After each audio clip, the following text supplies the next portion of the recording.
something you know, something that's given to you.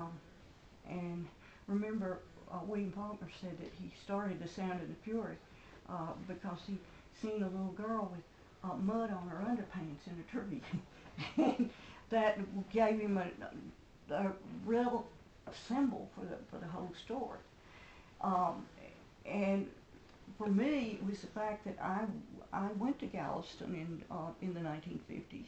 I had a cousin that went with me, a step cousin, and we stayed with relatives there in a wonderful old house that had survived the 1900 storm.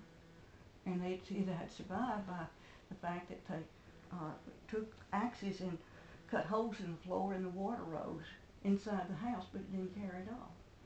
So, and then there was just fabulous material everywhere.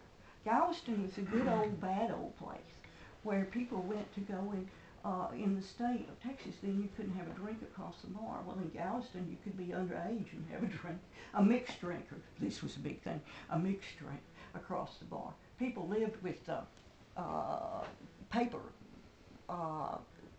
bags. They put the whiskey in a paper bag and go out to a nightclub, and you would ostensibly join a nightclub, and that was so you could pour your own whiskey into a glass, and they would bring you what they called setups, and it would be outrageously expensive for ice and water. And this has not changed in some parts of Texas. They still have to do this. Yeah, there are still dry parts of Texas where this is true. So in Galveston, there was a family. You know, the Godfather, I'm sure. Well, this family was not directly descended, but they were very peaceable. They were called the Macios, but they ran the whole island when it came to you know, bars, clubs, gambling, the whole thing.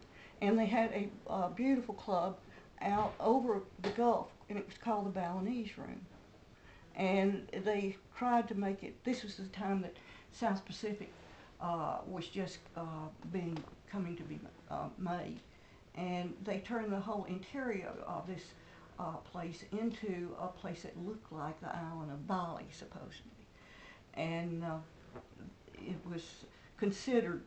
Actually, I've said in the book I've done on it, it was, you know, it was our little Monaco. It was our little Riviera at the time. But people went to Galveston just to enjoy themselves doing things that they couldn't do in their own towns, even big cities like Austin.